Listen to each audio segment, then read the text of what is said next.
Hi, welcome to the Challah Bake. Tonight we're going to show you how easy it is and how much fun it is to make challah.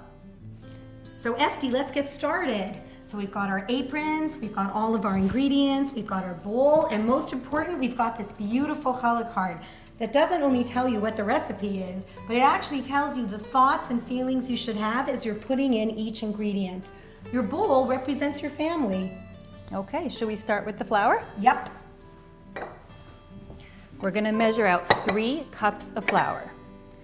We're going to try to get it as even as possible so that our measurements are as exact as we can make them. There's a lot more depth to just making challah than just putting things together. There really is a prayer and thoughtful component to it. And if you take a look, flour represents your livelihood and your sustenance. And as you're putting it in, you've got this opportunity to speak to God, to connect to yourself, and to think about that and ask Him, please God, help me with my parnasa, or my sustenance, or my livelihood as we call it.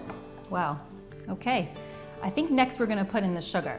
We have here pre-measured 1/3 cup of sugar, and we're just going to put it in and give it a little mix.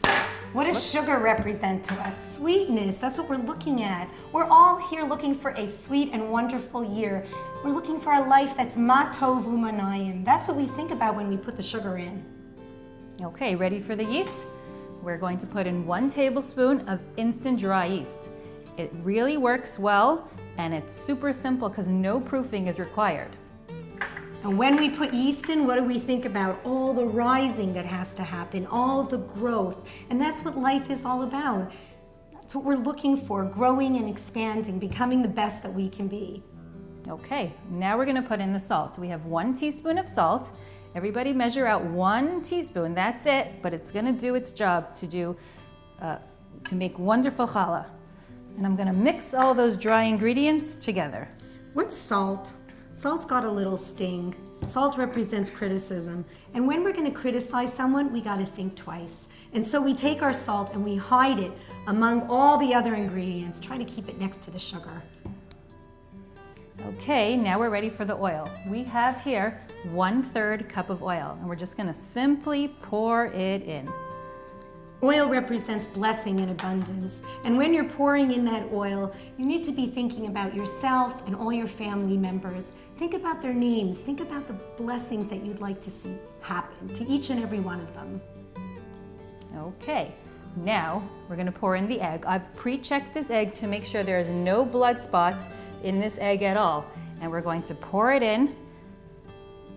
And what do eggs represent? Eggs represent fertility. Eggs have a certain shape.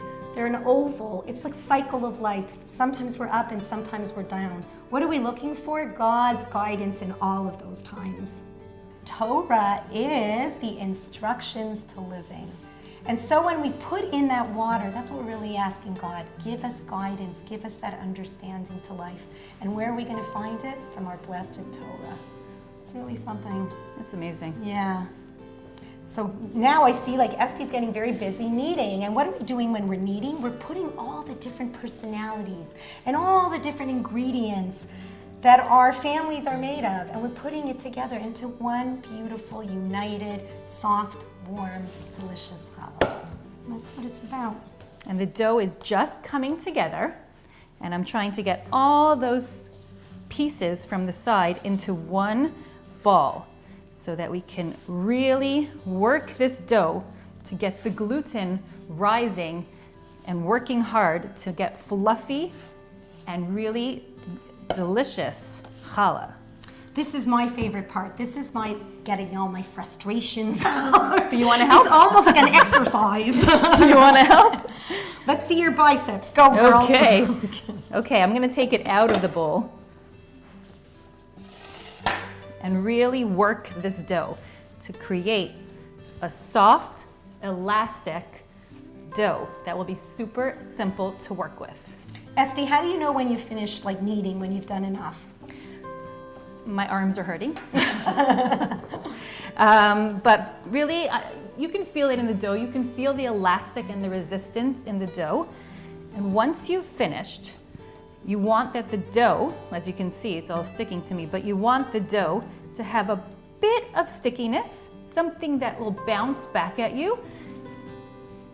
That's what I always do. I always like stick my finger and like give it a poke, and if it bounces back, then I know I'm pretty much done. Here we have challah that's risen for about an hour, and I want to show you how beautiful, high, and fluffy it has become. You know, when I make challah every Friday, I usually take a portion and make a blessing. Tonight we're not doing that. Estee, that's because we haven't used the required amount of flour. Now, Estee, I can't get over this. Look at that. That looks amazing. But mine's not so tight. Is it still gonna work? I think it's gonna work really well. I think that they're gonna rise and they're gonna just attach to each other naturally. Okay, so that's great. So you don't have to really fill it like squishy squish. Nope, we're good. Okay, great. Okay, another trick that I have is I egg the challah right after it's been shaped because I don't wanna wait around for an hour. So I'm just gonna take an egg that's been cracked. I added a little bit of water and I mixed it up, and I just give the challah a light brush before I bake it. And I put it into a preheated oven at 375 for about half hour. That's all it needs. Estee, you want to hear my secret? After I've done that, I get sugar, and I really try my best to get vanilla sugar and sprinkle it right on top. You like sweet I challah. do. Not only that, the smell is terrific. You can for sure sell your house after you've done that. For sure. But Estee, this is a really fun night. I want to do something really crazy with our challah that I've heard people do, and that is that they put chocolate chips. And look at this. This looks like a bag of the best stuff ever.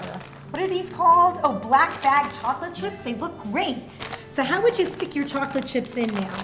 So basically, I would have done it before I egged it, had you asked me earlier. Oh well. But now, so when you are at home, or so when you are rolling out those balls, just sprinkle in some chocolate chips. But you know what? We forgot. So we're going to just sprinkle some on and stick some in. And look at that. It's going to be a beautiful chocolate chip flour challah. Here we have two beautiful challahs, all shaped. We're gonna let them rise for an hour and put them into a preheated oven at 375 for a half hour. That's all they need.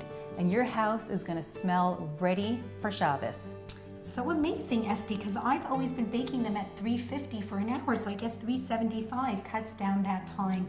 And they just look so special. I can hardly wait to eat this on Shabbos. That looks great. But I don't think this should be the end of the story, right? Because we have this thing called the Challah Baking Club. I'm in charge of the people up north, and Estee's in charge of the people down south. So what's the Challah Baking Club all about? Challah Baking Club is just a great way to get together and do something meaningful with friends and family and make challah. Learn tips and tricks about how to make fantastic challah that your family will love. So it's all on this card. So what do we have to say? Happy challah baking. Have a great time. Good night.